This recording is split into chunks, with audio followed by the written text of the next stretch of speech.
After an hour of competitive, high tension and often hilarious gameplay with Nintendo World Championships NES Edition, the speedrunning focused classics collection already feels certain to be the Switch maker's next multiplayer hit. At first glance, World Championships looks possibly less interesting than the Wii U's NES Remix series, a similar package of retro challenges that also drastically altered gameplay scenarios, like having players control Zelda 2's Link in Super Mario Bros. Where Championships differs is in its laser focus on the multiplayer and high score chasing.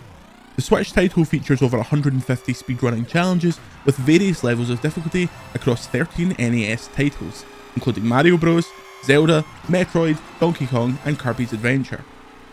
These challenges range from simple 5-second dashes to grab the Mario Bros first mushroom, or expert challenges to beat the entire game without getting hit. Championships' most basic single player offering is the speedrun mode.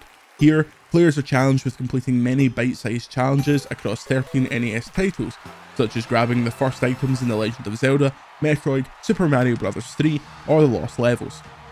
These sound simple, but getting the first mushroom in Super Mario Bros. In under 4.5 seconds is far more difficult than you might think. Thankfully, everything is designed to make fast replays as easy as possible too. Players can instantly quit a challenge by pressing both triggers and reinitiate it with the press of a button. The default game display has your personal best Ghost running side by side with live gameplay, encouraging you to race with yourself. Players will be rewarded with a ranking for hitting certain milestones, as well as coins for spending on new player icons and pins for achieving those great feats. Despite dozens of tries, we were unable to achieve the highest S rank on the first Mario challenge, but thanks to the smart replay screen, it was never frustrating and improvement always felt within reach. Quickly, the compulsion to shave tenths of a second off our personal best kicked in, and we had to be ushered by a Nintendo rep to actually try some different areas of the game. This obsession to chase down a high score is compounded by the number of unlockable items and pins, which can be attached to your profile for bragging rights and multiplayer modes. But as enjoyable as the speedrun mode challenges were, they're ultimately a warm-up for the World Championships main event, which is its local multiplayer suite. In these modes, the two gameplay screens of the solo challenges are replaced by up to 8, as players compete in frantic speedruns which often measure success in milliseconds. It's here where the game is transformed from a fairly straightforward, though slickly executed, high score package into something that really felt unique. In party mode, a group of players can compete simultaneously in either individual challenges of themed packs based on individual games or the style of the challenge. One pack, for example, was themed entirely around clearing levels in Super Mario Bros. 3. There are also packs that incorporate multiple games, and thankfully there's the option of a practice run to help younger players familiarise themselves with the controls. In packs, players get points depending on their finishing place. If you die or mess up during gameplay, your screen will rewind. There's also the option to give up using both triggers, which will forfeit any points for that round.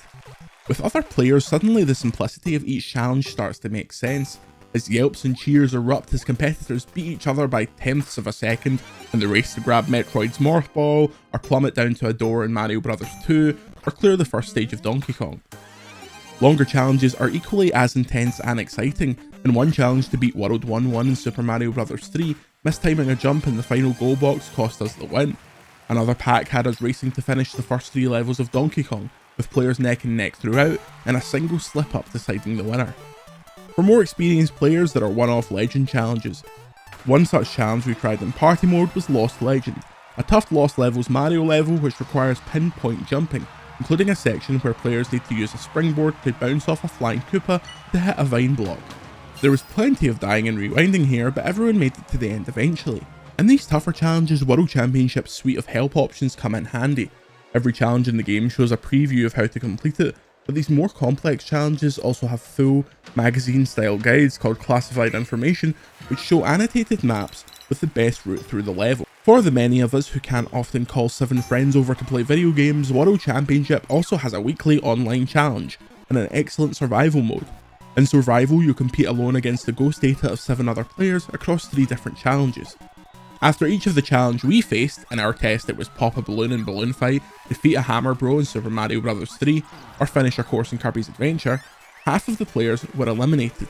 Just like the local multiplayer, winning a round is the result of small margins, with one slip up usually resulting in crippling defeat or stunning victory. Nintendo World Championships NES Edition will be released on Nintendo Switch on the 18th of July 2024.